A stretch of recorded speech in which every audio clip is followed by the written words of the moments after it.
You know, I have all sorts of notes on this, but I'm living it every day now. Every day. To be Jewish in this country now is an out-of-body experience on what's going on.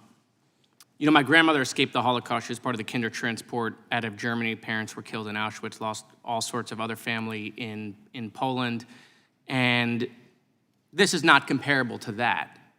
But the very beginnings of that are very comparable, right? Because you gotta dehumanize them first, right? You gotta make them others. You gotta make them feel like they don't belong, right? You gotta make them feel.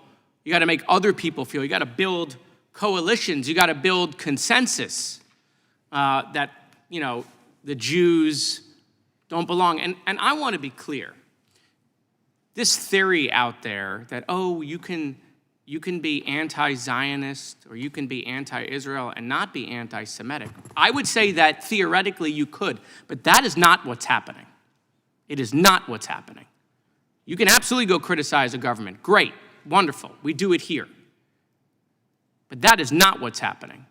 It wasn't what was happening on university campuses. I went to Columbia, as did Mr. Goldman, during Passover to be with those students. That was not what was happening when they were holding up signs saying, go back to Poland.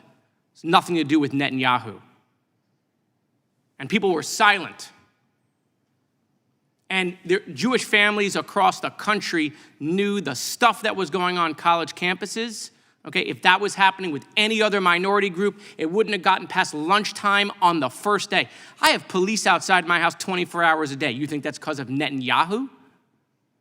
Right, my kids, death threats against them. I had an assassination attempt by a resident, guy that was picked up, gonna go to jail for a decade, right? Had an anti-Semitic manifesto. My name was the target, was Googling where my wife worked, was Googling wind resistance and distance, had a scope, had a vest, had hundreds of rounds of ammunition, and had a sniper.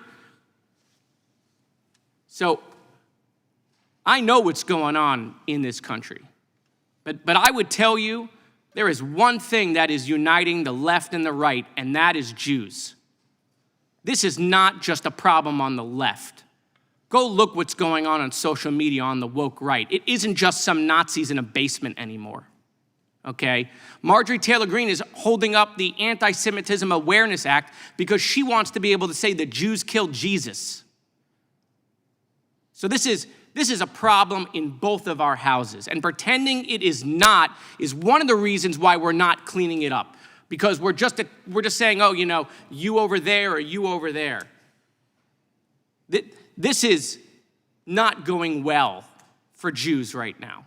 And it isn't getting better, by the way. We have not yet peaked to where this is gonna go. And yeah, we can talk about the legacy media all day long, Mr. Schneider, but that's not where we're losing the youth of this country. We're losing them on TikTok, which is owned by a foreign country, that the president now has extended beyond what the law has allowed. I don't want TikTok to go away, but I want it to get out of the hands of the Chinese, okay? They are doing the Nazi playbook. They are dividing us. They are fomenting. They don't need to do it with B-2 bombers. That's not what the Chinese plan is. The Chinese is to get us to fighting amongst ourselves. The Chinese plan is to get us angry and divisive. And the Chinese plan is to start with the easiest target possible, and that is us. And so until we stop doing this, you know, who did what to who stuff, okay, we're not gonna solve this.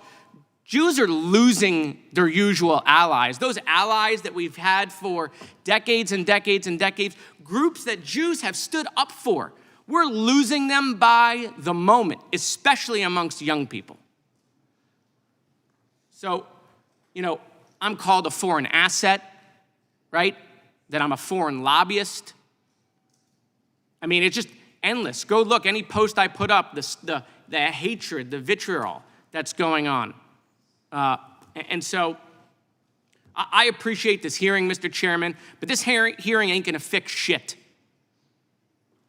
okay? This is a virus that is spreading. And until we're serious about stopping what's going on online and the brainwashing of our kids, this is going to get worse, and more people are going to die in this country, and it is going to be us. I yield back. Gentleman yields back. If the gentleman would yield for just a quick second. If the chairman would allow me just an extra 15 seconds, Mr. Chairman? If we'll record everything, or maybe there'll be a chance further on down the road, but in all fairness, if I give it to you, then I have to give it to I understand. all the I won't say members, that was and anti-Semitic. we'll be here alone. It's not. I think you know. A little me. humor doesn't hurt. A little humor doesn't hurt. Okay? We don't agree. He is a funny guy. I tell him that all the time. He's Little humor got a doesn't great hurt. sense of humor in all times. But, and you know that I agree with some of what you said. But